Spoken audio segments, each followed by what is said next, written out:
ಯಾರು ನೋಡಿದ್ದೀರಾ ಟಿವಿಯಾಗೆ? ಯಾರು ನೋಡಿದ್ದೀರಿ? ಯಾವ ಟಿವಿ? ಎಲ್ಲ ಟಿವಿಲಿ ಬರ್ತಾ ಇದೆಯಾ?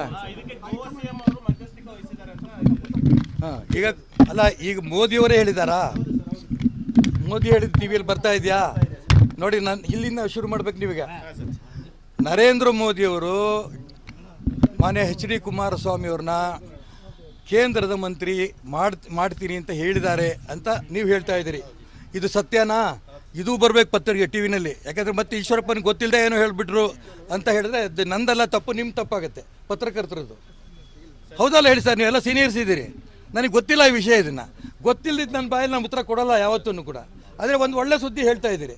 ಅದಕ್ಕೋಸ್ಕರ ಹೇಳ್ತೀನಿ, ಕುಮಾರಸ್ವಾಮಿ ಅವ್ರನ್ನ ಅಕಸ್ಮಾತ್ ನರೇಂದ್ರ ಮೋದಿಯವರು ಕೇಂದ್ರದ ಮಂತ್ರಿ ಮಾಡ್ತೀನಿ ಅಂತ ಹೇಳಿದರೆ ಇದು ತುಂಬ ಸಂತೋಷ. ಕರ್ನಾಟಕ ರಾಜ್ಯಕ್ಕೂ ಇದರಿಂದ ಒಳ್ಳೆಯದಾಗುತ್ತೆ, ದೇಶಕ್ಕೂ ಒಳ್ಳೆಯದಾಗುತ್ತೆ. ಯಾಕೆಂದರೆ ಕುಮಾರಸ್ವಾಮಿಯವರು ಮಾನ್ಯ ದೇವೇಗೌಡರ ಮಗ. ಕರ್ನಾಟಕ ರಾಜ್ಯದಲ್ಲಿ ಇಬ್ಬರು ರಾಜಕಾರಣಿಗಳು ನಾನು ನೋಡಿದ್ದೀನಿ, ಮಾನ್ಯ ದೇವೇಗೌಡರು ಮತ್ತು ಮಾನ್ಯ ಯಡಿಯೂರಪ್ಪನವರು. ರೈತರ ಪರವಾಗಿ ಇಡೀ ರಾಜ್ಯದಲ್ಲಿ ಹಗಲು ರಾತ್ರಿ ಹೆಚ್ಚಿಗೆ ಪ್ರವಾಸ ಮಾಡಿರೋ ಇವರಿಬ್ಬರು. ಮತ್ತು ದೇವೇಗೌಡರ ಒಂದು ಮಾರ್ಗದರ್ಶನದಲ್ಲಿ ಕುಮಾರಸ್ವಾಮಿಯವರು ಸಾಕಷ್ಟು ಒಳ್ಳೆ ಆಡಳಿತವನ್ನು ರಾಜ್ಯದಲ್ಲಿ ಕೊಟ್ಟಿದ್ದಾರೆ.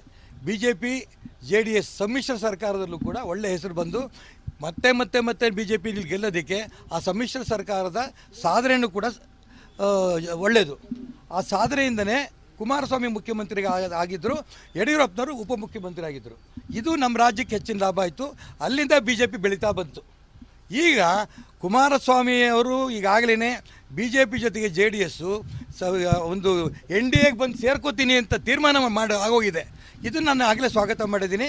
ಇಡೀ ರಾಜ್ಯದ ಜನಕ್ಕೆ ಇದರಿಂದ ಸಂತೋಷ, ವಿಶೇಷವಾಗಿ ರೈತರಿಗೂ ಸಂತೋಷ ಆಗುತ್ತೆ.